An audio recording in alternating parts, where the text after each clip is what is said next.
Саламатсыздар, құрметті оқушылар. Мен Кебіспаев Алмат, Қабдырашұлы Грек-Рим бөлімінің ұлттық құрама мүшесімін. Қазір сіздермен бірігіп жаттығу өткіземіз. Бірге болыңыздар. Жалпы Грек-Рим күресі күшті ғана болуды ғана үйретпей, күшімізді дұрыс пайдалануды үйретеді. Енді жаттығу барысында тағы да анығырағын түсіндіріп отырамын. Енді көп созбай жаттығуымыз бастап кетейік. Бірінші жаттығуымыз орында тұрып адымдаймыз.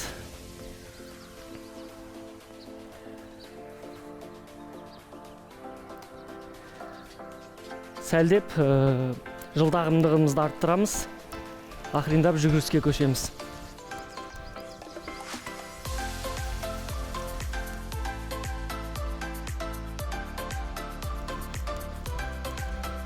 Жүгіріп болғаннан кейін, сәл денеміз қызғаннан кейін буындарымызды, бұлшық еттерімізді созуға кірісеміз.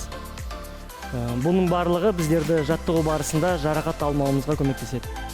Жүгіріп болдық, шаршадыңыздар ма? Сәлдеп шаршасаңыздар, тынымымызды қалыпқа келтіру үшін, мысалы терең демді алып, осылай демді шығарып, тынысымызды қалыптастырамыз. Өстіп 2-3 рет істеп, іштен жоғары қарай алып, аяқтың ұшына тұрып, демді толық шығарамыз. Енді саусақ, білек буындарының қыздыруына кірісеміз, мысалы, созайық ақырындап. Ішкі бұлшық ет, сыртқы бұлшық ет білегіміздің.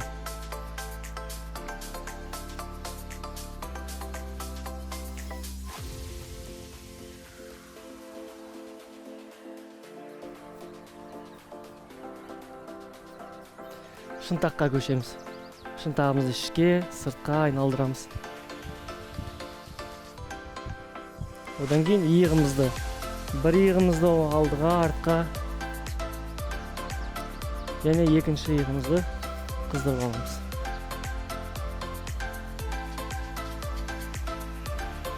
Одан кейін аяғымызды иықтың тұсына қойып, белімізді, қолымызды белге ұстап, белімізді айналдырамыз. Оң жаққа 3 рет, сол жаққа 3 рет.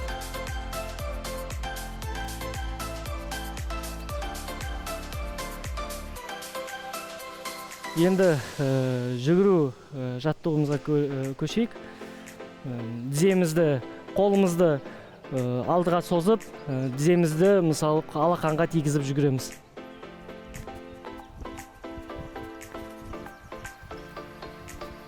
Одан кейін алақанымызды арт жаққа қойып, өкшемізді тигіземіз.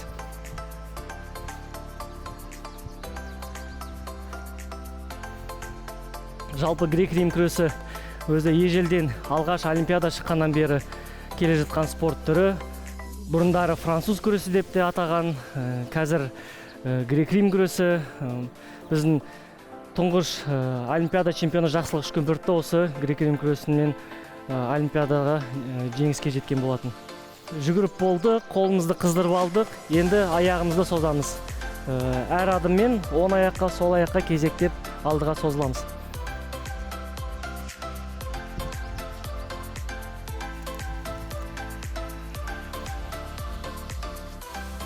Бұлшық етімізді арт жағын созып алдық, қолды алып, алды жағында созсаңыздар болады.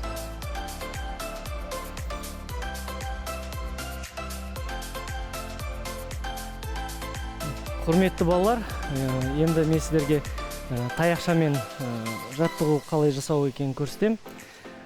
Үйде кез келген бір таяқшаны алып, бірден артқа, одан кейін алдыға созылып жаңағыдай жаттығу жасаймыз. Енді менімен бірге қайталаңыздар. Лайынан көтеріп, артқа қарай.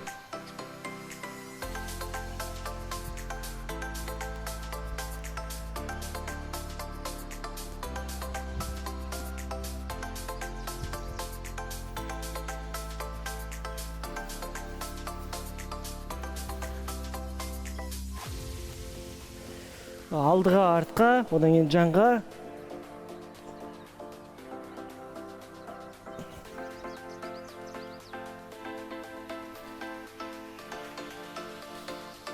Бул адиспен сиздер алдыңызды, артыңызды мына булшук эт, жаңгы булшук эттериңиз барлыгын созасыздар.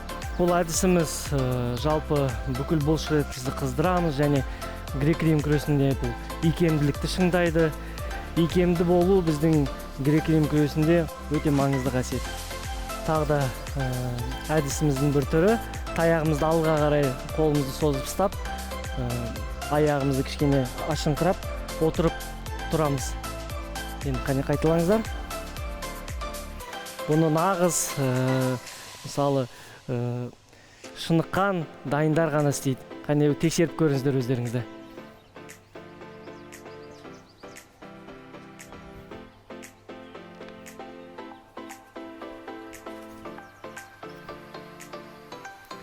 Отырған кезде тізелеріңіз алдыға қарай шығып кетпеу керек. Орындыққа отырған сияқты түзу отыру керек.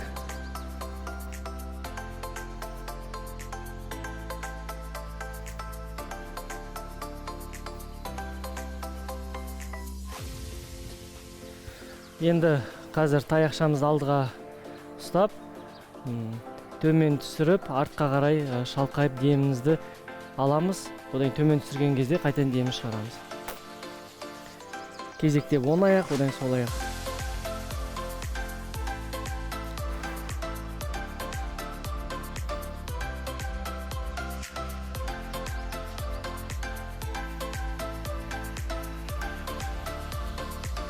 Құрметті балалар, мен сіздерге икемді болу әдіс түрлерін көрсеттім.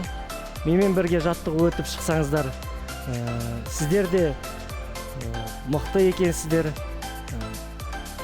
Ерінбей еңбек етсеңіздер, сіздер де болашақта чемпион болатынына сенімдімін. Сіздердің де араларыңызда еліміздің намысын қорғайтын атақты жеңімпаздар бар екеніне сенемін.